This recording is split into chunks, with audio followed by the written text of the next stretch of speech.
MovieWeb.com. This is turning out to be the year of the dick.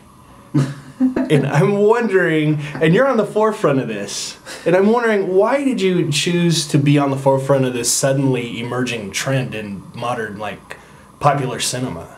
Showing a penis? Yeah. It was not my idea. They fully got up from the bed and was like full frontal naked, right? So, and I told him, you're aware, we shoot you right now and you're full frontal naked. And he said, yeah, it's good.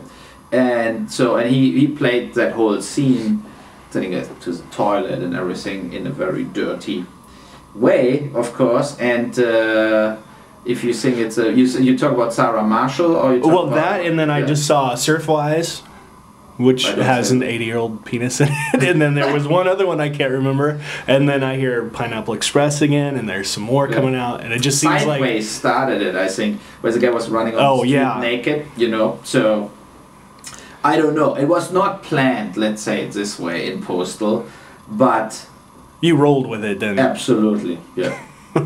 Now, I gotta ask you, what do you have to say to people who are gonna automatically hate this film the minute they see your name on it? Because this is a very interesting thing I'm seeing on the internet, especially.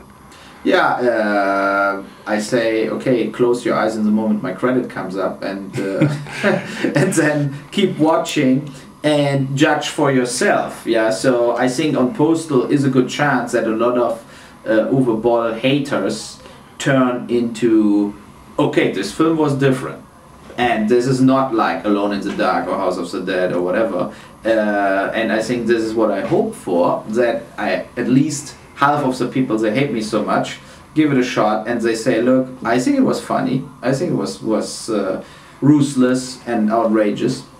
Now, why do you think that spiraled so out of control, especially in the last 6 months? Yeah, I mean, with their opinions about you, even when I know people don't like your films, and the ones I talk to haven't seen your films. I know what is completely absurd, right? That people, I think in my case, there's a situation where the real Boll haters, they hate me because they like it to be on message boards and in the internet on like talking and getting response. And on my message boards, it's always a lot of traffic, let's say it this way. So, but they don't know what they're talking about. And they're even proud that they never saw an Uwe Boll movie, but they went on IMDb and voted 1 point for all Uwe Boll movies. And I think it's kind of absurd. I have no real explanation why it is what it is right now. Right now, that gum company sponsors. Well, I was going to say, I have some. Do you have anything to say about them on camera? I got this some. Is it. Like, okay, yeah, show it to me. I saw advertising for that gum also. And can I take one? You can have the whole pack. I was going to say, why would a gum company come out against you? What do they have against you personally? I don't understand the whole... No, first of all, I never talked to that gum company, and they should hire me as a sponsor, as a spokesperson, and pay me instead of bashing me. But what the reality is I think that they were looking into they will get a lot of attention for their gum if they jump on the anti-Boll bandwagon.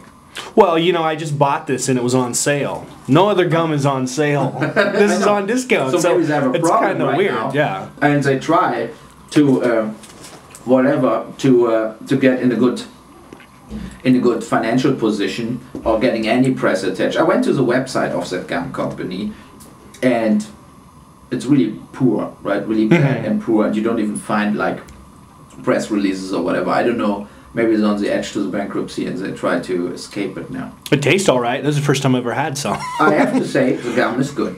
Yeah. I cannot say anything. And I'm working right now on Budweiser to sponsor me for the Pro Boll petition. So you get like a 6-pack if you sign the Pro Boll petitions. I hope that Budweiser is doing it. Oh, they should, because they're going to sell a ton of Budweiser. Now, I'm going to ask you about the petition. It's come out that some people think you started this petition to promote Postal. That's not true, No, right? No. The anti-Boll petition is since 1.5 to 2 years in the internet and was like down 20,000 votes or something like this.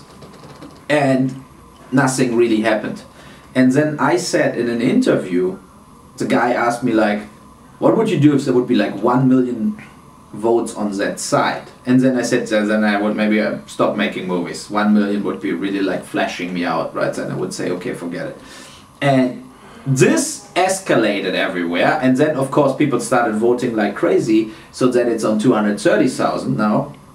But I don't think that these are 230,000 people, they signed that petition. I think these are maybe 50, 60,000, and they're all signed under various identities and email addresses. Well, I was gonna say, would you actually stop making the films? Because I mean, this is like goes against freedom of speech and what filmmaking is about. Don't let me blackmail. I'm not ready that they can blackmail me out of the film industry, but I would say that I maybe would actually stop making video game based movies.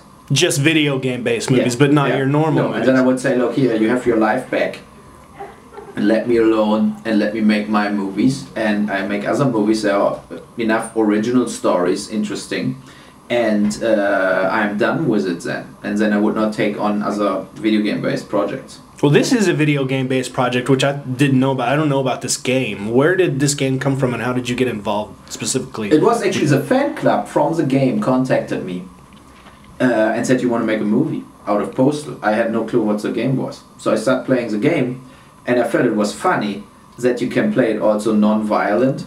So you wait like for 6 hours, and then you are like first in the line and you get your paycheck or something. So, or you shoot everybody and you get your paycheck. So it was funny using a cat as a silencer, all this kind of absurd stuff what you can do in the game. And then Vince Dizzy, the game creator from Running with Scissors from Arizona, contacted me, and we made a deal. We made the movie. And he was not okay with my comedian approach. Like that, I said I want to make it as a comedy. He was not okay with it. But then he came to set. He played his cameo where he tries to kill me. So, and he got my concept that it's a movie in the movie in a way. It was also for me with Postal time to get rid of my absurd image. You know, I tried to show like, look, this is a movie what offends everybody, and what is not political left or right. It is like a classical all-time offender, and there are no rules. It's kind of that classical what I love the movie like Blues Brothers, for example, because it's like straightforward and there's no judgment. It's only funny, and I love that it's I was missing movies like this, like Life of Brian or Naked Gun. And all the spoofs coming out, like the Date movie or the Meet the Spartans or whatever, they're all crap. It's like, oh, those movies are horrible. Yeah, and then they're all getting like blown out. Everybody loves the trailer. You see the trailer, but these movies have gags only for the trailer. The rest is a disaster. So, and I wanted to go a little backwards in time and do something what was more the early 90s or this kind of cinema. Postal. Everybody should buy my book, How to Fire an Employee Without Making Him Go Postal.